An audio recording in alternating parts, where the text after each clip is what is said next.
here on Inside Movies Galore. I am one of your hosts. But today we are continuing our journey to war. Well, and I believe we're at our finish as we are at the height of the Cold War with this one. So, Tammy, did you want to tell us what film you had us subjected to this time? The Hunt for Red October. Okay.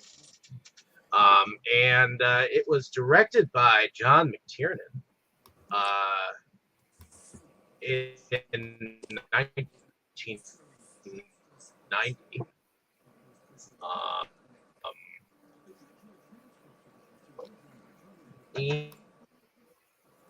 and it stars quite a few people in it. We place of bullets and props, but um, let's see what IMDb says about the film, and then we'll go into it in more detail. In November 1984, the Soviet Union's best submarine captain violates orders and heads for the U.S. in a new undetectable sub. The American CIA and military must quickly determine, is he trying to defect or to start a war? So, like I said, there's quite a few people in here. Sean Connery, Alec Baldwin, Scott Glenn, Sam Neill, James Earl Jones, Joss Ackland, Richard Jordan, Peter Firth, Tim Curry, Courtney B. Vance, Stellan Skarsgård, among many others, including Jeffrey Jones there. So, let's go into. Did you want to bring us into first impressions, Tammy? Oh, you want me to go first? Sure. Why don't you go first? And why did you bring this to the table? Well, I'm not real big into war movies, so this was one that I could think of that I've actually watched more than once. So, and I like Sean Connery, so that's why I picked this one. So yes, I have seen it more than once. Um, I'm still trying to totally, completely understand everything that goes on in it, but like I said, I'm not real big on these kind of movies, so it's um. But yeah, it piqued my interest enough that I have seen it more than once, even though this is not my normal thing. Um, and like I said, I like Sean Connery very much as an actor. And subs have always been kind of like interesting in a way to me, even though there's no you would ever get me on one because I am not totally claustrophobic, but I'm a claustrophobic enough that you are not going to put me in a tin can and stick me in the bottom of the ocean. No. Okay. So, yeah, I would get that they would barely take off, and I'd be like, get me out of here now. But they still somewhat intrigue me, it's just how how well subs or even like our big, like the Titanic and big ships, how does something that big float when it's one of the big ships? Okay, how does something that big and heavy be able to go and not Sink sink to the bottom. and go under the water and everything? It's like, that kind of stuff like intrigues me. It's just, so, and I think subs are kind of neat about, like, how they can travel under the water like that, and they've got you know, everything you need is on the sub and everything, and it's just kind of cool. And I always think of the game "You Sunk My Battleship." Okay. So, Alrighty. Is that pretty much your first impressions then? um, for the most part, like I said, I still don't totally understand everything about it, but I get the gist of it, and it's you know the people. Alec Baldwin's character, definitely, I think did a really good job about his intuition, and I thought that was part of what I thought was really cool about the movie. Okay. So, Alrighty. Heading over to you, Jake. Was this a first time watch for you? No, this was not a first time. I I couldn't say when I first saw this. It's been a long time.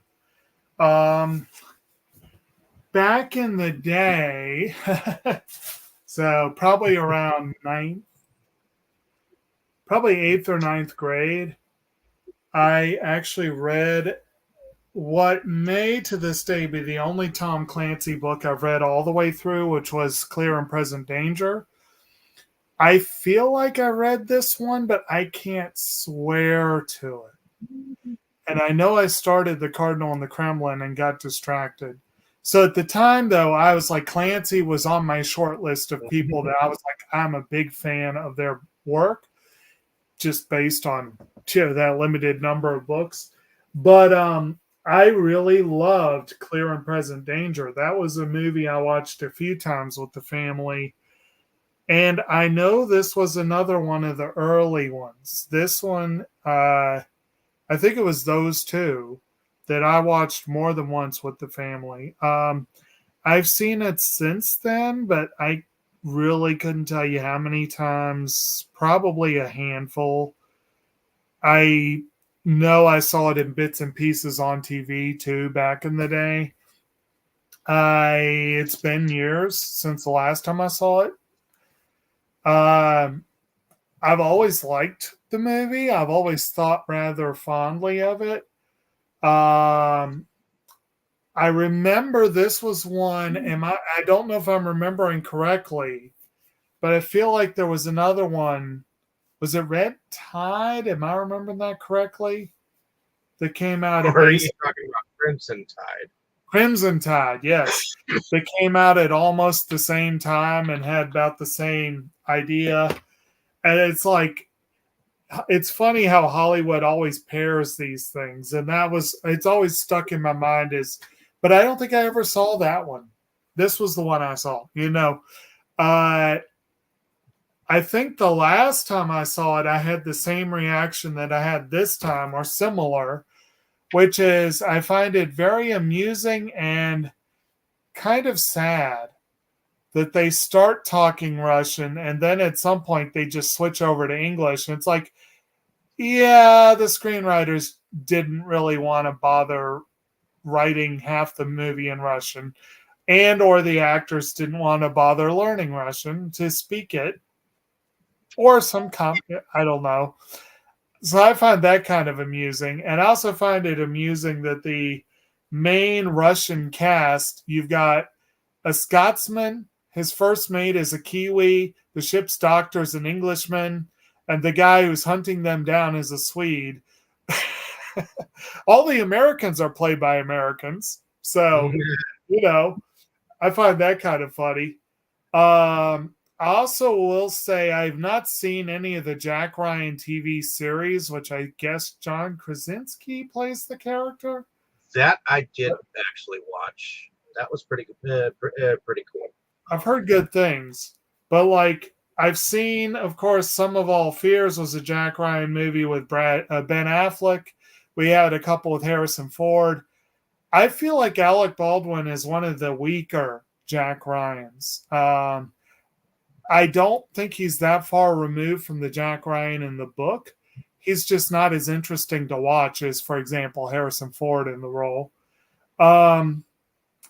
So the casting is a little off for me, and I feel that more every time I see it. But overall, it's a fun movie. It's a good one.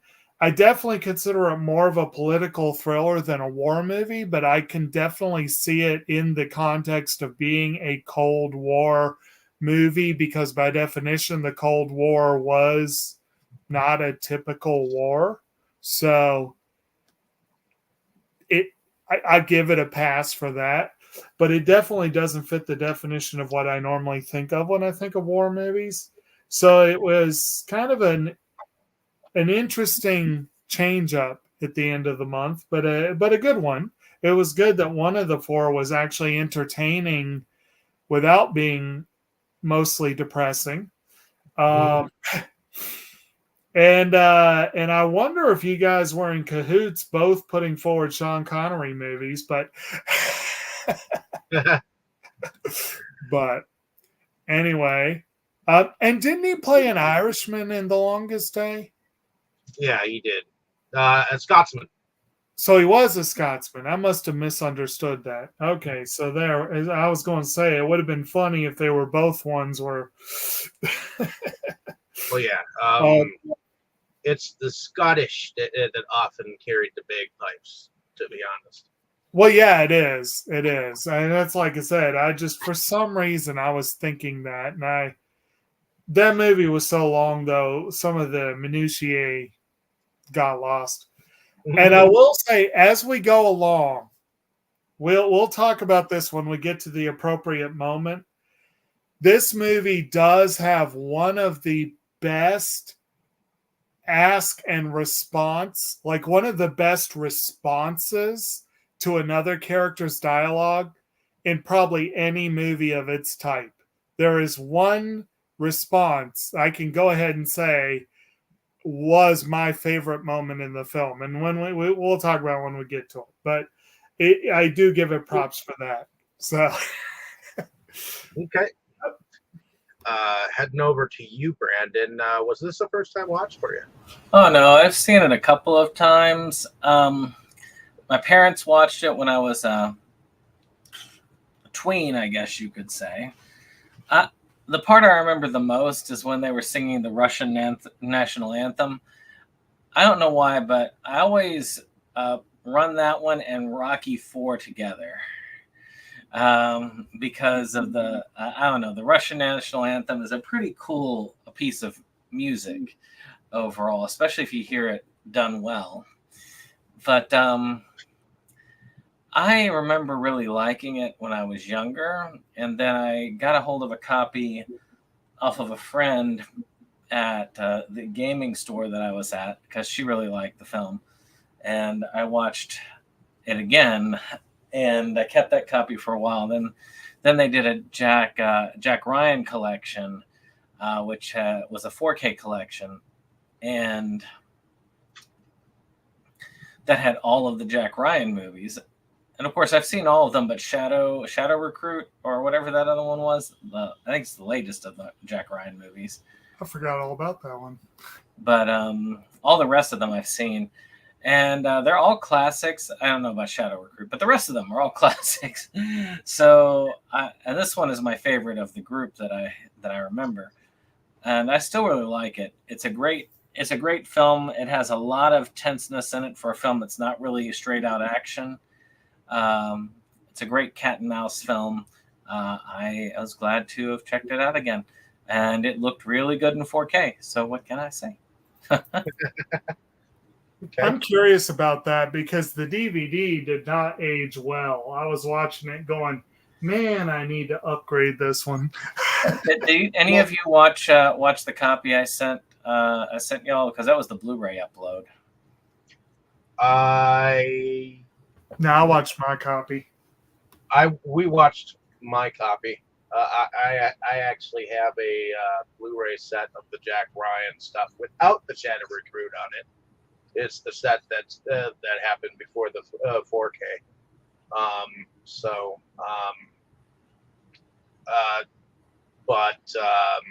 yeah. Well, I only got the 4K as a space saver, and the fact it was only like, I think it was $14 when it was on sale. Which, for all those on 4K and Blu-ray copies of each film, You can't buy this movie. You can't buy this movie by itself for that cheap. Yeah. So, but it looked really good in 4K. I don't know did it look pretty good on the Blu-ray? Yeah, it looked pretty good on the Blu-ray. For what it is. I mean, it definitely when they went to Blu-ray, they definitely did something with the transfer.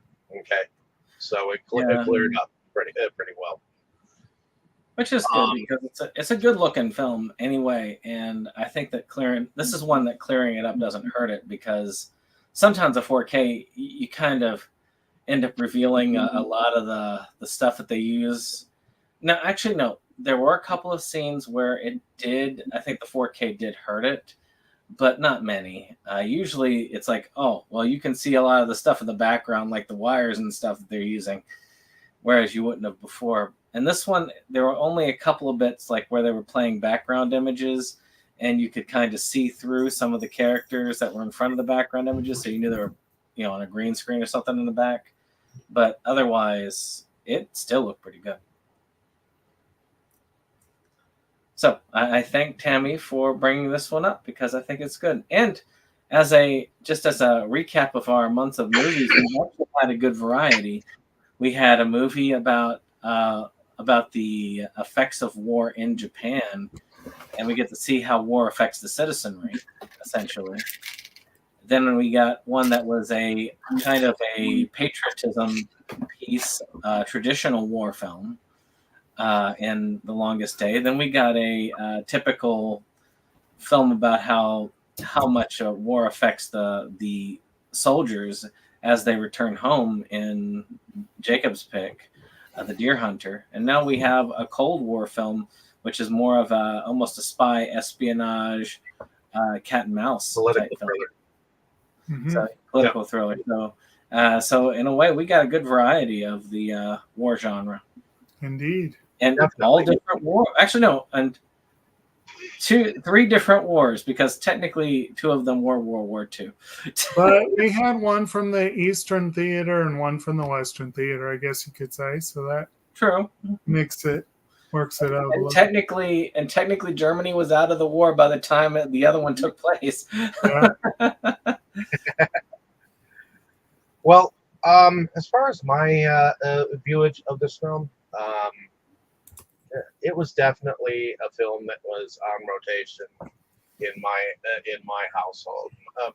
It's definitely a favorite of my father's, and he himself, when I was talking with him the last couple of weeks about it, I read the book, and so did he, and I think him and I agree that the ending is better in the movie than it is in the book.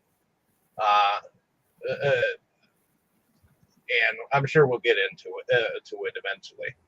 But I enjoy this film. It is a good tete-on-tete cat and mouse espionage type film. I do believe it was the first that was done in the Jack Ryan series. Before anything else, like Clear and Present Danger and some of Golf Years, and I believe the other one was Patriot Games. Those are the essential foursome that I would consider Jack Ryan. I haven't seen Jack Ryan Recruit or whatever, but those are the ones that I do know, and I do like Sean Connery, Alec Baldwin, at least up until his whole espionage with his own Western film. I've liked him as a character actor, but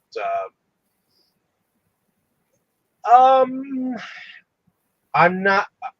I'm also on the edge of what I consider a good Jack Ryan representations. You know, so I do like some of the character actors that you see in the film. I mean, you got Stellan Skarsgård. He showed up in the Pirates of the Caribbean films with as Will Turner's father, I believe. And then we got the guy who played Agent Starling's boss in Silence of the Lambs. Scott Glenn. Yep. Yep. And I do think he plays his character rather well, and whatnot. But let's go into a little bit about some of the plots that are behind this. So in the very beginning of the film, we are shown Sean Connery with Sam Neill. And they're speaking to each other on the deck of the submarine, and they're speaking in Russian, and it kind of sets the mood. At least that first scene where you see them, and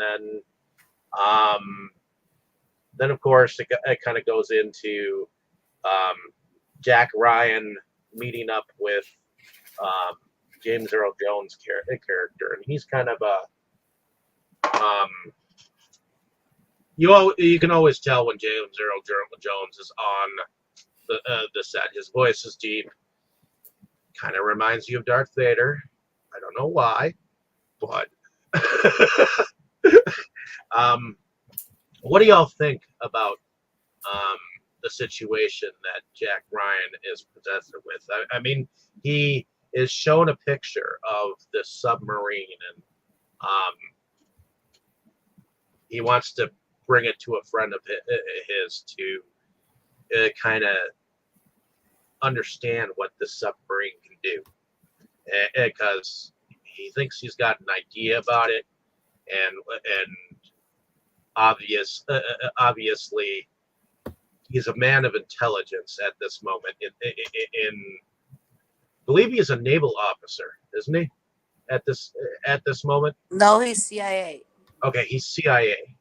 Okay, so it's interesting what his character is able to do in this film, because he basically takes this photo, asks his buddy about and I believe that's Jeffrey Jones that the character that's playing the guy that he goes to, and that guy's shown up in many things: Beetlejuice, Sleepy Hollow. Yep. Definitely Even Court. Definitely a number. movies we know that he's in. But anyways, he takes this photo to him, and he basically kind of tells him, that this submarine evidently you can barely hear it. It evidently makes it for like a humpback whale or something similar to that. If I remember correctly, that's kind of what he said. And he basically told him that this was evidently something that they had worked on at one point in time, but they had shut it down. So, however, the Russians got a hold of this technology. They actually completed this submarine, and It's Mhm. They call it obvious. the Caterpillar Drive. Yeah, the caterpillar. And what do y'all think about this whole situation as it's unraveling?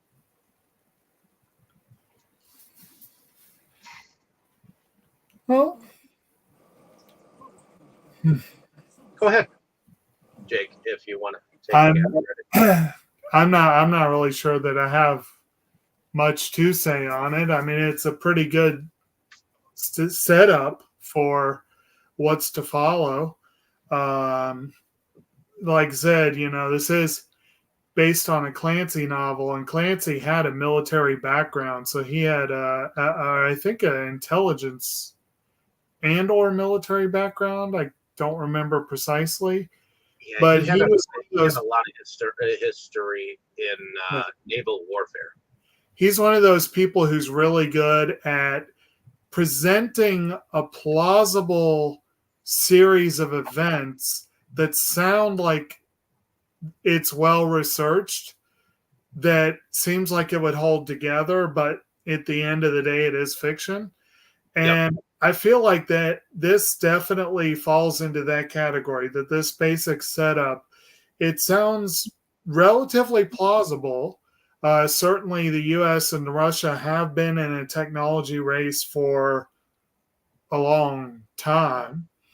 And it does make sense that, as far as the submarine tech, if they were to manage to hit something that we had abandoned, and make it work, it definitely does a good job of setting up that Cold War tension that the movie thrives on. You could say that. Oh, yeah, definitely.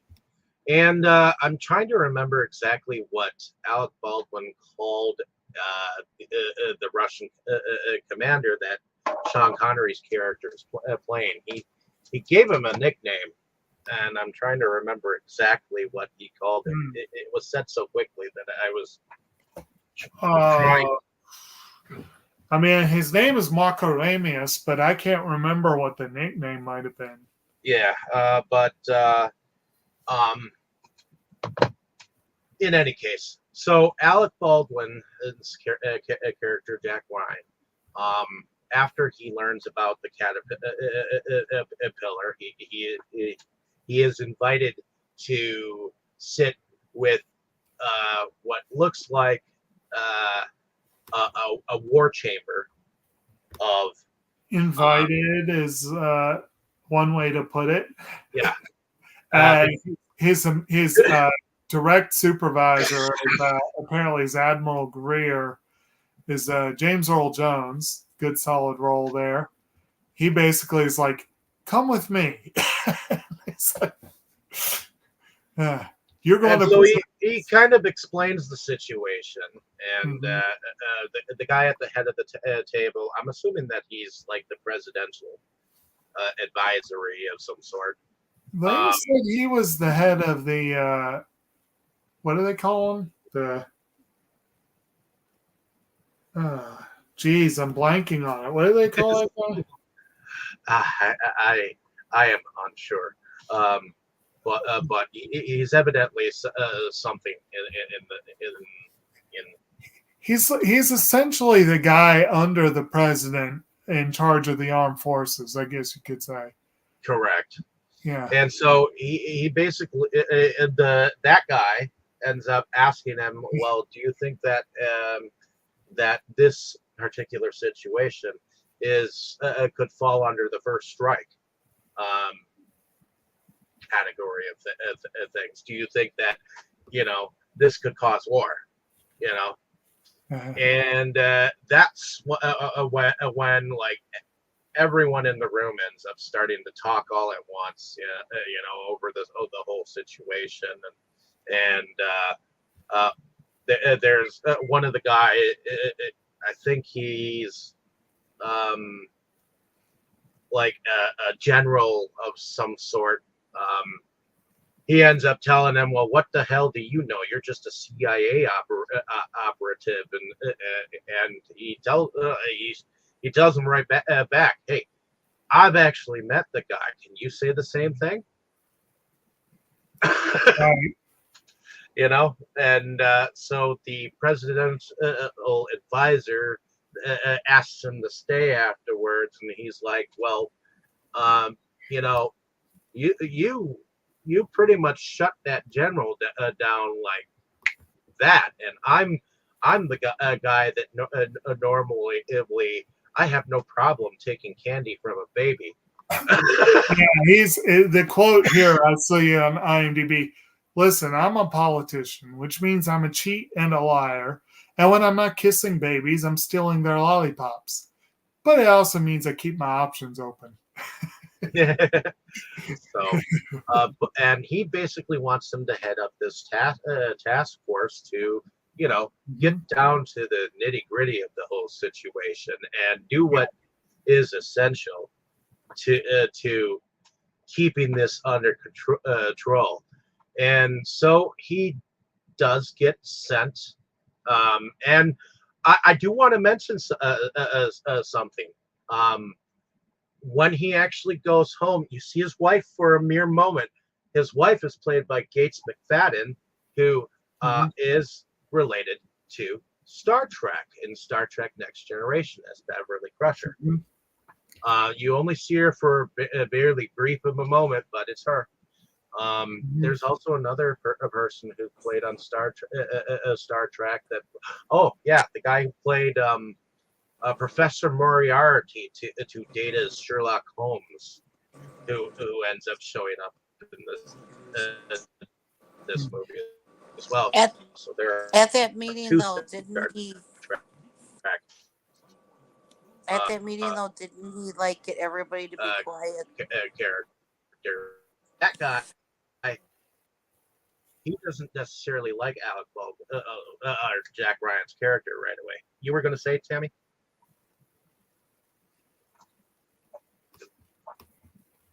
Tammy, you were going to say something? Never mind. What? Okay. Did you want to bring this a little bit forward, or do you know what goes on? National Security Advisor. That's the title. Why Yes. could I not think of that? I knew he was a security advisor of some kind. Yeah. But I was trying to talk about what we were talking about the meeting, but oh well, go ahead. I thought at the meeting, though, didn't he get everybody to be quiet because he made all of a sudden, he said, what happens if he's defecting? Well, he says something to the effect of, "You son of a bitch," and everyone starts. He just curses loudly, and that gets everybody's attention, as cursing loudly tends to do. That's when he realizes that it just so happens to be like 2 days away from the Russian right on. The Russian captain's wife's birthday. No, it was the 1 year anniversary of her death. Okay, the anniversary of her death. Yeah. Yeah. So that was. So he puts the 2 and 2 together that he might be actually defective right then and there. Which blows everybody's mind. Well, yeah, because you know, they're all preparing just on the off chance that this guy is just a nutcase. You know, they don't know exactly what he's doing. Meanwhile, there is a submarine that is in the area, and there just so happens to be a sound specialist that is on that submarine that starts to hear the sounds of Jonesy, the Red October. And he is played by Courtney B. Vance, but I swear, and I wonder if anyone else thought this, we don't see him at first. We see the guy he's talking to for a while. He's given this whole spiel. And I swear, I was sitting there, I looked at IMDb, I'm like, I swear, this is not, Sam Jackson's not in this movie. It was like, Courtney B. Vance was And at first, doing I his thought it best might have in been Jackson. Orlando Jones or something of that nature, you know. Really? But it's not, you know. But yeah, I was amused by that. I'm like, I never thought the two of them sounded alike, but this time around, I'm like, holy crap, they can sound alike. And I've seen the other white guy that's in the room with him before too in other movies. I just can't exactly pinpoint where. The kid who's at the sonar, or the one who wanted to tell the story? Sonar, not the naval officer that appears to be, basically, he's like the comedic retort guy on board to kind of almost put the sonar guy in his place in a sense, but he's able to actually talk to his commander-in-chief and convince him that he can actually track the sounds of the so-called Russian sub that he appears to have found. And you know, he kind of like questions him at first, but he's like, it's okay, you've sold me on it, you know. So but okay, so we go back to Jack Ryan, and he has been sent to some naval headquarters, which I think what he eventually, I'm trying to think about exactly what caused him to say, hey, what is that sub right there? Can you get me there myself, you know? And that's after he's met the one guy who seems to dislike like him at first, the one that I said played Professor Moriarty on Star Trek Next Generation. But he ends up getting a helicopter to drop himself off at where this American submarine is, and they think that he's nuts. Well, and so does he, honestly. Ryan has several times at this point said, I should have put it in a memo. You know, seemed like a good idea at the time, right? Yeah. And well, I believe you've also skipped over an important plot point on the Russian sub, where they have their political officer by the name of Putin, who has a run-in with Ramius when it's time to open their orders. And Ramius claims he slipped on some tea and broke his neck. You know, after they have a nice little chat where he basically quoted Oppenheimer to him, you know, the where I am become death, destroyer of the worlds, which of course was an older quote than Oppenheimer, but he's the one who, I guess, popularized it in modern parlance. But yeah, and this is also where we're introduced to the ship's doctor, who's played by Tim Curry. And we come to find out that Curry might not be on board with the rest of them. And nope. In fact, when he spoke to him, he was like, I will remember in my report to forget that I've heard you speak to me this way, you know. So that is one thing that he told it. And he's not the only officer involved that seems to be against what he is. Well, most of the officers are on board with Ramius. The officers are on board. because The I seamen. think the What? only person is his number one in command, played by Sam Neill. Yeah. Vaso Borodin. No, all the officers except the doctor and the political officer are with them. It's the rest of the crew that they have not approached, that they're basically assuming that they will not want to be part of it. And we have a nice little talk between the captain and the first mate, where he kind of waxes poetic. I will live on Montana, and I will marry a round American woman and raise rabbits, and she will cook them for me. And I will have a pickup truck, maybe a recreational vehicle, and drive from state to state. Do they let you do that? I suppose. No papers? No papers. He also suggests another scenario later on. He's like, where he'd like to live in Dakota and have 2 wives. Well, that was the follow-up to what I just said. He's like, He wants a vacation in Arizona. I will live in There we go. Arizona. Actually, I think I will need 2 wives. And Rabies is like, oh, at least. And to me, I find this hilarious because, like I said, the whole confusing Courtney B. Vance with Samuel Jackson is not the only Jurassic Park tie-in here. This came out 3 years before Jurassic Park. And we have Vaso Borodini, who declares, I will live in Montana.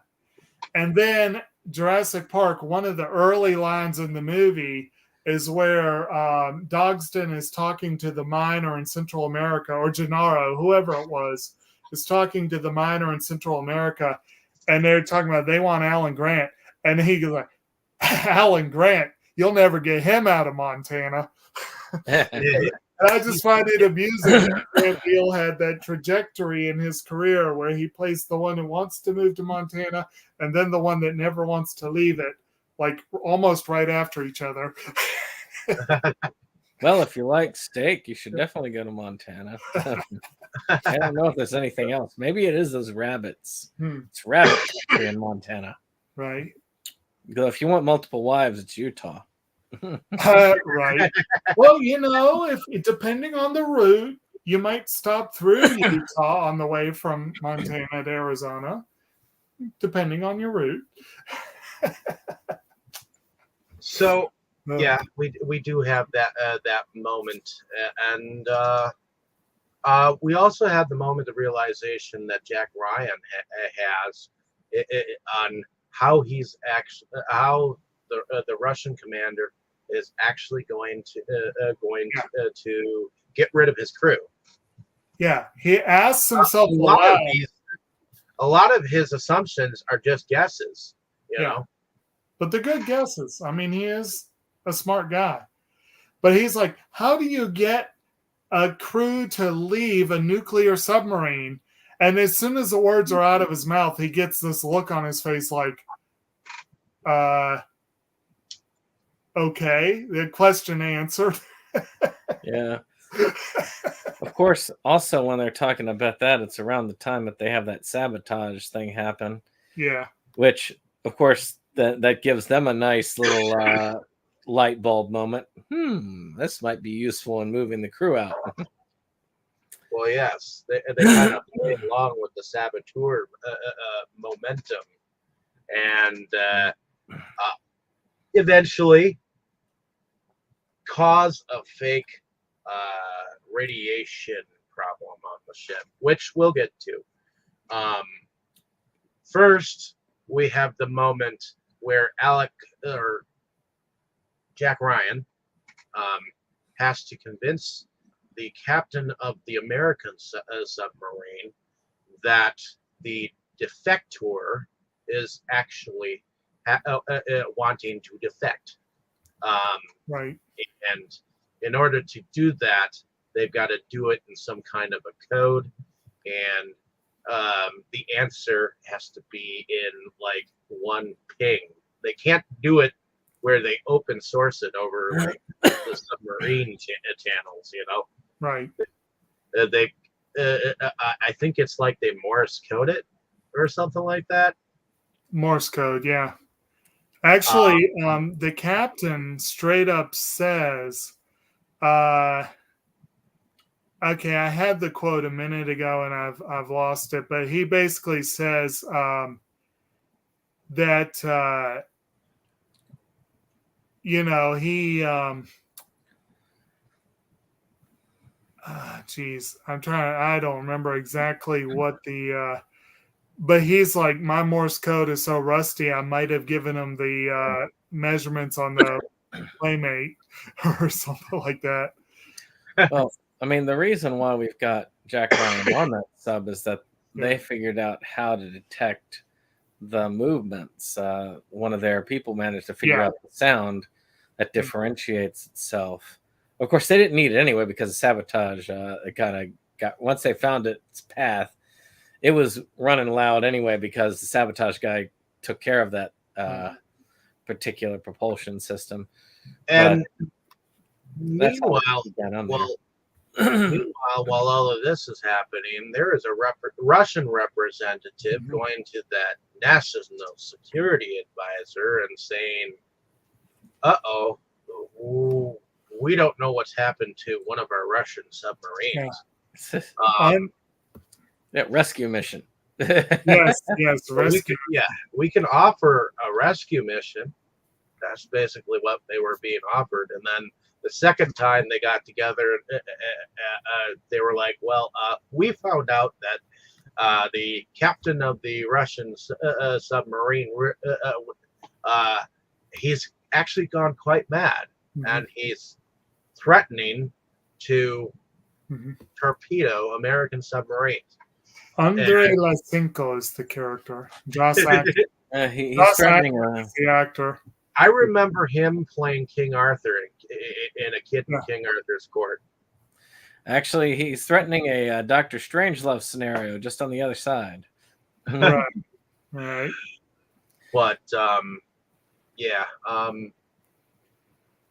So I'm not sure if that entirely got through, but there is a Russian submarine that has been sent after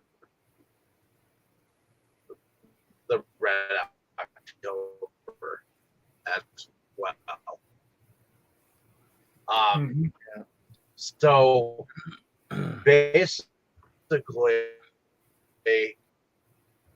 once. Well, they sent their whole fleet after it, but there was one that happened to be closer. Yeah, you see that one at the very beginning when they're talking about it, and you don't see it again until they're right up next to them later on in the movie. Their actual orders were to rendezvous with that sub to do basically some drills. Instead, they just kind of go off on their own. I do believe at first I thought that they were testing torpedoes at the time, but it was actually a torpedo that was actually deflected off of the bow of the Red October on purpose by the Americans, and that's one of the questions that the Russian commander had when they actually got there with him, like, why did you shoot at us? But one of the things that I think we need to talk about is what happens next is they get to the location. I believe the Americans actually drop a torpedo and explode it like right fucking near them, and then their whole story is that they exploded the whole thing. So that is what goes on record at that moment in time. And then they begin the deflection process of getting the submarine attached to the other submarine so that they can have the negotiations and the handshake and all that jazz. But the saboteur ends up showing up. What do y'all think about that moment? Well, I like that they decided to they planned it out well. When they did the little meeting with the Morse code, they let him know that they're waiting all up near the U.S. coastline to, intercept him. So instead, they have him go to an extremely deep part of the ocean, so that when they fake the sub being destroyed, it's not like they can easily just come down and check the wreckage. And so that was an excellent bit of tactical stuff. And of course, then when they board the ship, it's kind of cool. But that's after they get all the crew off of the ship because of the radiation leak. And when they get rid of them, then he says, I'm going to scuttle this ship, essentially. He sends the doctor with them so that they will have a commanding officer. Which makes you think that he probably planned that far ahead. He probably allowed for an expendable officer that they could send off with the crew. Played by the great Tim Curry. Yes, and he tells him, yes, I'm going to scuttle the ship. I and the other officers will stay on board. And Curry just looks at him like, we'll make sure you get the Order of Lenin for this. I love it when they're watching the explosions. They're just like, he's giving it to him. He's taking it. He's taking the battle to them.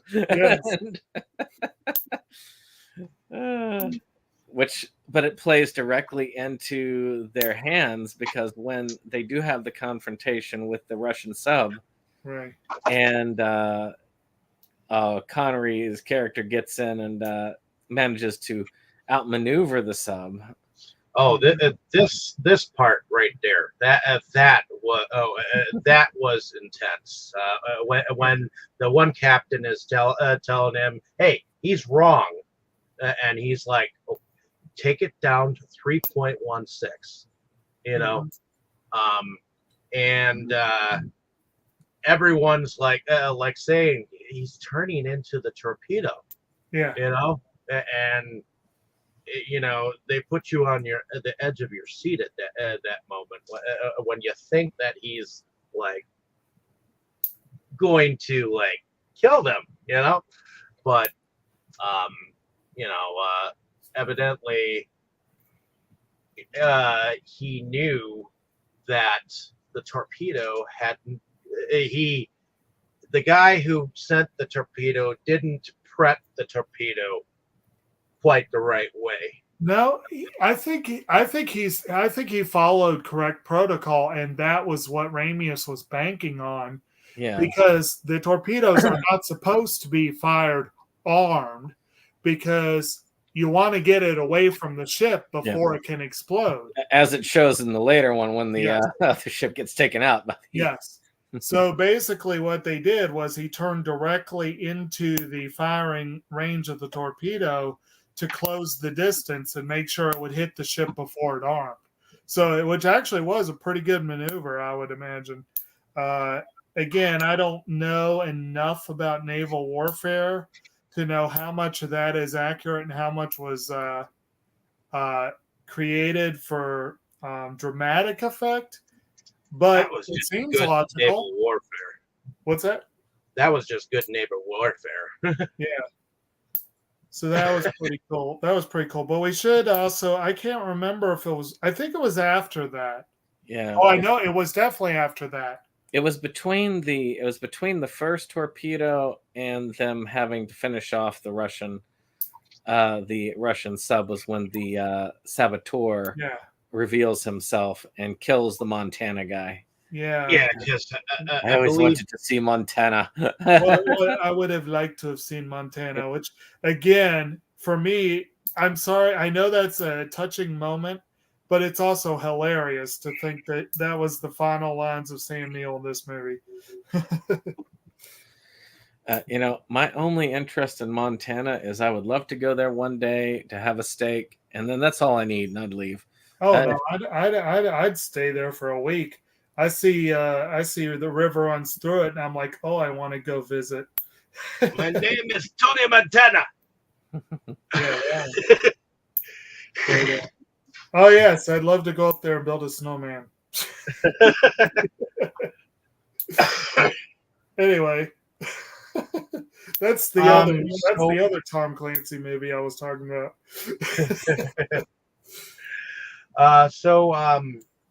Yeah, there is definitely some cat and mouse with the torpedoes for a moment, because that second torpedo comes around and it almost looks like it's going to hit them, but the U.S. captain that was on board, basically, but there was a lot of, underwater submarine passerby moments to get to that.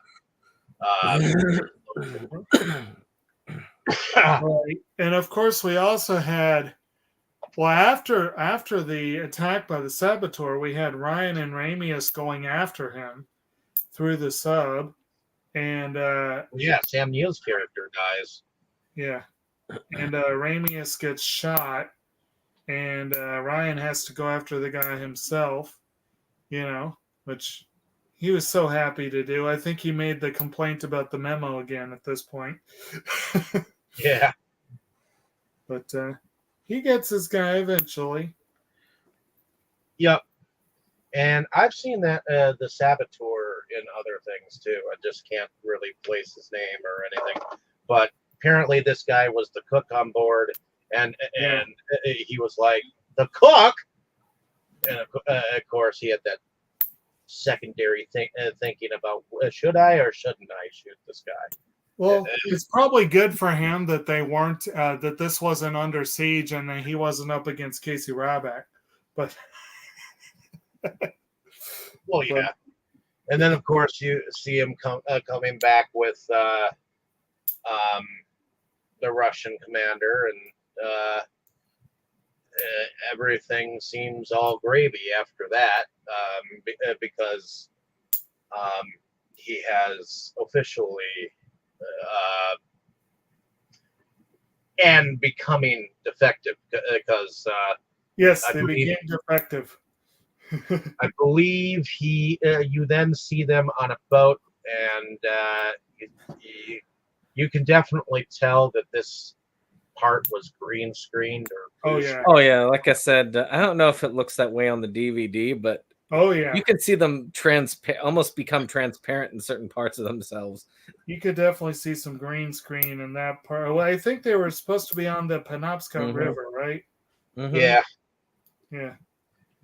And there were a few scenes. I thought some of the torpedo effects too looked a little off. I don't know how they might have looked in the higher definition, but it's overall most of the effects were solid. There were just a few here, and like Brandon said, a few here and there.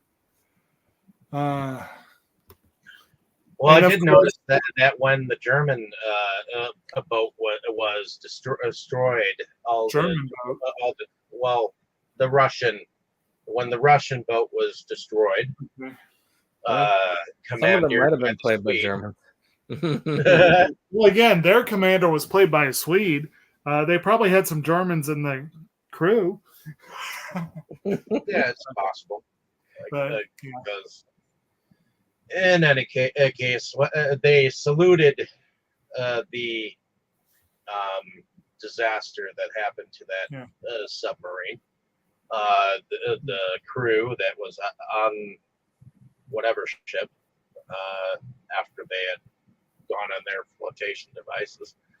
But I believe that we are at the end of our discussion. Well, not yet, because then we had the part I mentioned before, the best scene in the movie, where we go back to another meeting between the ambassador, Andrei Lysenko, and for Jeffrey Pelt, the security advisor, where he's like, there is another matter, one I'm reluctant to, please. One of our submarines, an Alpha, was last reported in the area of the Grand Banks We have not heard from her for some time. And then you get Dr. Pelt takes his glasses off, rubs his eyes, and gives him the best response ever. Andre, you've lost another submarine? I love that. Oh yeah, that is definitely a good line. But it also goes to show you essentially why they did the attack where they did, because they essentially are like talking about the Red October being sunk as well in that conversation, and then saying, well, I guess you'll just have to take our word for it because it's too deep to recover. It's like, well, maybe years later the real truth will be known. He's like, yep, years later. Right. So ultimately at the end of everything, what did y'all think about the production overall? For the time, it was very good. I loved the way the subs looked. They gave a suitable size. It made you feel like they were real subs that they were on and moving. And a lot of the command posts and stuff like that looked very realistic. I've never been on a nuclear sub before, but I imagine that is a good facsimile. And I thought that they, of course, had lots of different locations. They got to really, they had some really cool scenes, such as taking our hero, Jack Ryan, and exploiting his fear of flying. Which we never really discussed, but he had gotten injured as a Marine, and this is why they were kind of like, because they were upset because he was having to masquerade as an officer, and they're like, well, he actually had enough experience over there. It's just that he was very badly injured and moved over to the CIA after he recovered. And and he does. It's not so much a fear of flying per se. Turbulence. Turbulence really bothers him. Yes. With good reason. Yes, for good reason. But of course, with all the stuff he dealt with during the movie, it's great that they show him asleep on the plane going back, because it's nothing compared to what he was doing. Exactly. Well, that, and also several times in the film, they ask him, when's the last time you slept, or something like that. So I think also him going back on that plane, he was just exhausted. I love it when he's on with that like person in the plane getting over to the aircraft carrier, and he's like, yeah, this isn't so bad. It sometimes gets so bad we have to puke half of the time. Here, you want a piece of this? He hands him his candy bar. Right. Which again reminds me of Jurassic Park, where they watch the velociraptors have lunch, and then Hammond turns to them and says, now who's hungry? Yeah, it was a good in truth, it had a lot of good sets, a lot of good designs. Yes, some of the explosions and green screen data was kind of, it's out of date these days. But then again, we're talking over 30 years ago, so gotta cut them a little slack. Right. Yeah. Alrighty. Tammy, what did you think about the production overall?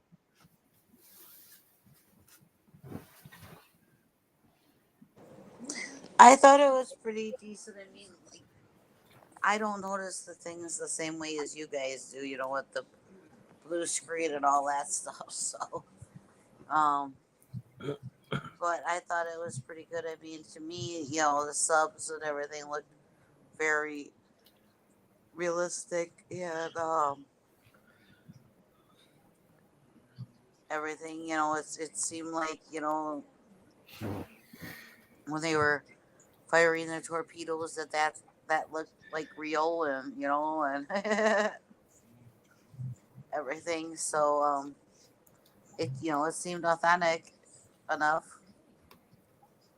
So yeah, for me myself, I didn't think that the torpedo. I guess I don't see your thoughts where the torpedo parts are a little off. Maybe maybe it's because whenever I go into this movie, everything does to me look authentic and feel authentic. You're on the edge of your seat when you think that the torpedo is going to hit them, like not once but twice, and it's entertaining, and it's good action at the moment. It's also worth Go It's ahead. also worth noting from the production and technical perspectives, the movie won an Oscar for sound effects editing, and it was nominated for sound and for film editing. So definitely the technical aspects did get some praise at the time. And I'll admit, in terms of like the sound and that kind of stuff and the way the film is cut together, I think they did. I would say they did an excellent job with that. Yeah. Okay. And then the music was solid too. We got. I don't think they really had like a soundtrack per se. I think it was a movie They that did. in music. They had, well, Brandon mentioned before where they were all singing the Russian anthem, but there was also the actual composition of the music had a lot of choral effects in it as well, which was pretty cool. I'm trying to find. Here we go. Basil the music Polidorus. of the anthem of the Soviet Union was by Alexander. Yeah. The score was by Basil Polidorus, known for such films as Crocodile Dundee and Los Angeles. Woo! And a slightly better, we got For Love of the Game, Cecil B. Demented. Okay. Starship Troopers. Under Siege 2, Dark Territory. On Deadly Ground, Free Willy. The Barbarian. He was Hot Shots Part Deux. Well, Hot Shots Part Deux is not bad. No, a few of these were actually pretty decent. And actually, On Deadly Ground, that's right. Was that the one? That was the Steven Seagal film in Alaska. That one was not a good movie, but the soundtrack was good. Yeah, that was true of a lot of those. The conductor for Starship Troopers 1 and 2. Yeah. I still need to see a version of Les Miserables. I've never seen a Starship Troopers. Boy, that was a good. Actually, we could have used that one as a war film. I mean, it would have been fake. Yeah. This is Under Siege, it's still a war film. Yep. God, Under Siege 2 was also not good. But no, but it was fun. It had a good soundtrack, I guess. My introduction to Eric Bogosian and Katherine Hagel, for better or for worse. Quigley see. Down Under. Yep. I never saw that one either. I think I own a copy. Oh, that's a good one. With, God, what's his name? It's of the 80s Twilight Zone. Yeah. Oh, well. Yep. We should move on. Yep. So, favorite characters and our favorite scenes. Tammy, since this was your pick, why don't you go first? Well, Sean Connery's character is my favorite character. Favorite scenes.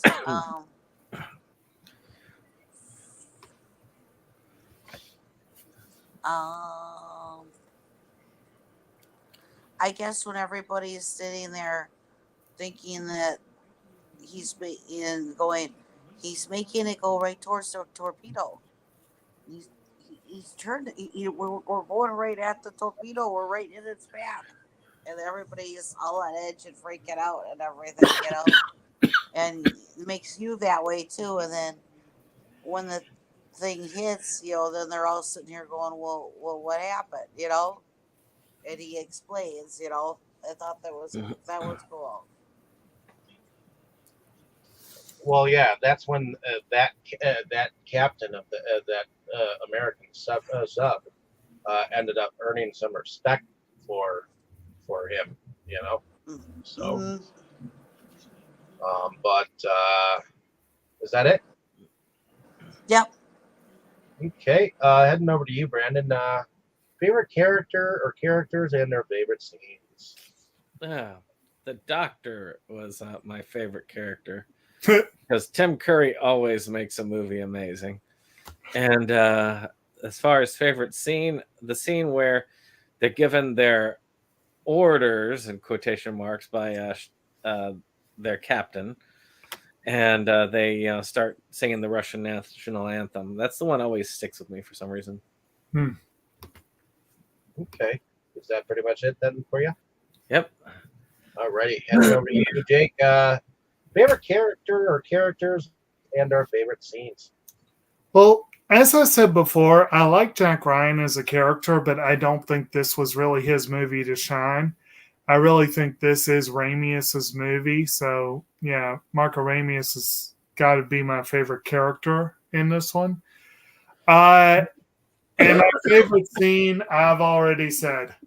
Andre, you've lost another sub. Just cracks me up. I love it.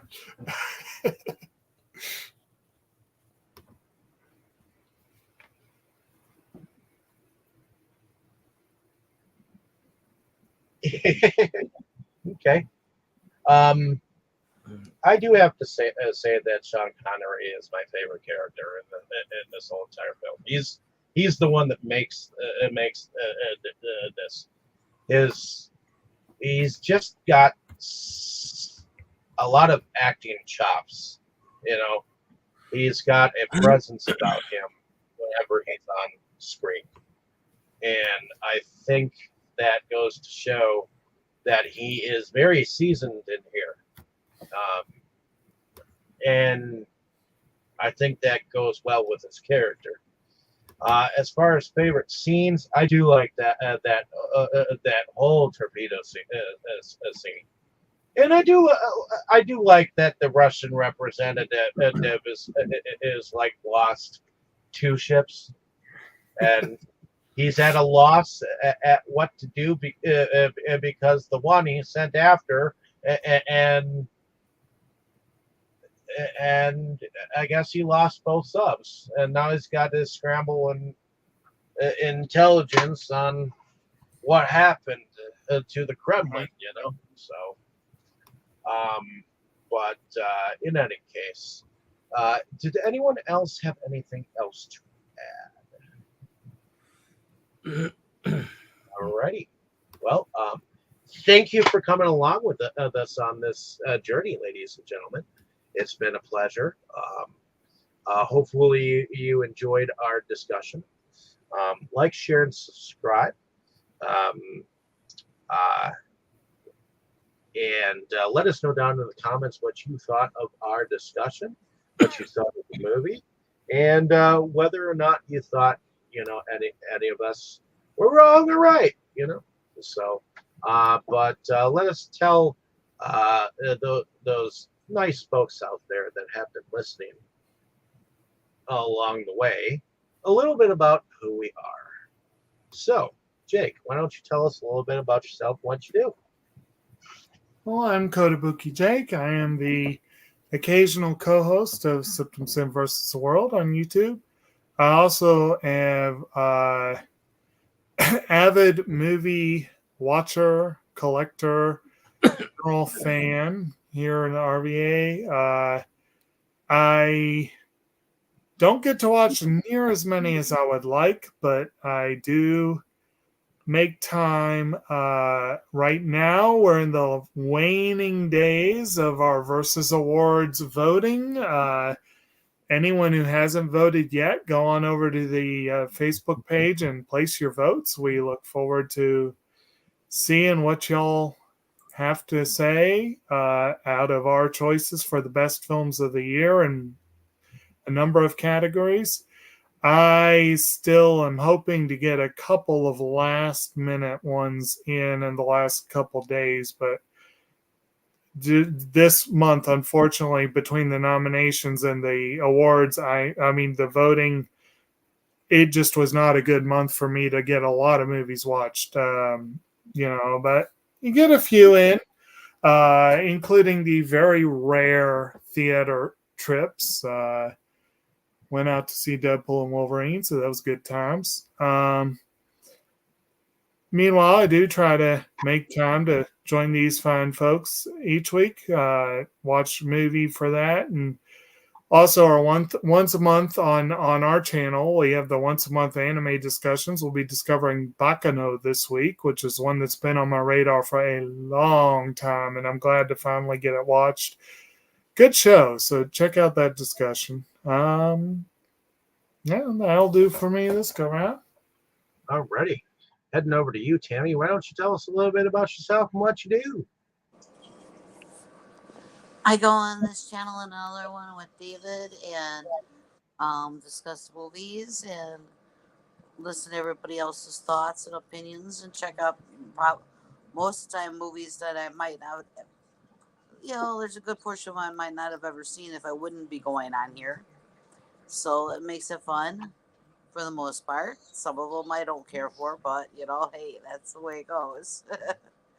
And then I, of course, have my own collections of things. And now that it's summer, I just have fun taking out my car to the car shows. Alrighty. Last month. Actually, August, September is usually probably, as far as our neck of the woods, that seems to be when most of the car shows line up for us. Interesting. So ours started basically in June. So heading over to you, Brandon. Why don't you tell us a little bit about yourself and what you do? Well, I'm SeptumSin of SeptumSin versus the World. We like movies. Shoot, we even made a movie or two, which, of course, in the link below, you can actually get a hold of that. Or SRS has a copy of Amityville Webcam and Shekel Demon Project. So, you can get it from one place or the other. But hey, check us out. If you want to see most of us, not all of us, but most of us in that film. And of course, Dave's film, Tales of the Forgotten, is also on the link below, which has almost everybody here. At least the voices in the background of myself and Jake a little bit. And then, of course, as per Jake's mention, the link below is how to get to the Versus Awards. Just join up and vote. We've got a lot of voting, and voting ends at the end of the month. So check us out and check out our Disney discussion as we talk about all the films that I have in the collection that were brought to the theaters by the mouse himself. Alrighty. And then I guess you can get back to me for next month's theme. Definitely. And my name is David Strege. I'm one of the founding fathers of Inside Movies Galore. So thank you for coming along with us on this fantabulous journey that we've been having. We've covered quite a span of war films. So I'm glad that we had the opportunity to cover some of these over the past couple of weeks. So thank you. But I do moonlight under a different channel called Delusions of Grandeur, where I also go on every Sunday, go on about various films, and discuss films with a couple of people, including my fiance here, and we have a blast. I believe that we are going to be covering The Never-Ending Story on that channel next week. My choice. I know we've covered it on this channel before, but just in time getting for the around it. series. Yes. Oh, that's right. There is a series coming out on it. But in any case, I do some pickups and some reviews from time to time, but a lot lately. I've been doing a lot of gameplay, recording my various games that have been last 2 days. I've been playing Destroy All Humans. So if you want to check out some of that, that's kind of a blast to replay from time to time. That one, and to be honest, Stubbs the Zombie is another favorite. So I've done some gameplay on that too, which is on the channel. As far as work on the Tales of the Forgotten 2, that is advancing. So hopefully we will get something out of it or on it. Hopefully by summer's end. I'm hoping, and then we'll see where we are on that once I get it all together. Bit by bit, piece by piece, but things are starting to shape up. There are a couple of films that I've meant to piece together, and one of them was just recently accomplished, so that was cool to see it come to fruition. But in any case, giving this back over to Brandon, why don't you tell us what we have in store for this next month? So the theme for August is the Disney of my youth. Though I admit I wasn't born for most of 70s Disney, but I did see a lot of it growing up. And so it's about 70s and 80s Disney live action films. And there were a lot of cool ones back in those days, and we have a cool variety here. So at the end of August, Tammy's going to end us with a film I've never seen called Something Wicked This Way Comes, which I've actually heard is a fairly unnerving film for Disney. Then Dave is going to bring us Flight of the Navigator for some 80s goodness there. Then I'm going to bring another unusual Disney one, which is frightening in other ways, called Midnight Madness, which is right there on the 1980. And next week, Jacob is going to bring us a serious, really bloody Western. Yes. One that Clint Eastwood would be leery about being in. Well, he might be leery of it, but maybe for different reasons. The Apple Dumpling Gang, starring that hard as nails character, Don Knotts. So yeah. I look forward to watching it, even though I can't be there for that particular discussion. But I do look forward to seeing it. Mm-hmm. Alrighty. Well, hopefully y'all will join us for this next month of Disney Rowdiness, and we'll see you all back here next week, Monday, same time, same channel. Everyone, say good night. Good night, everyone. Good night.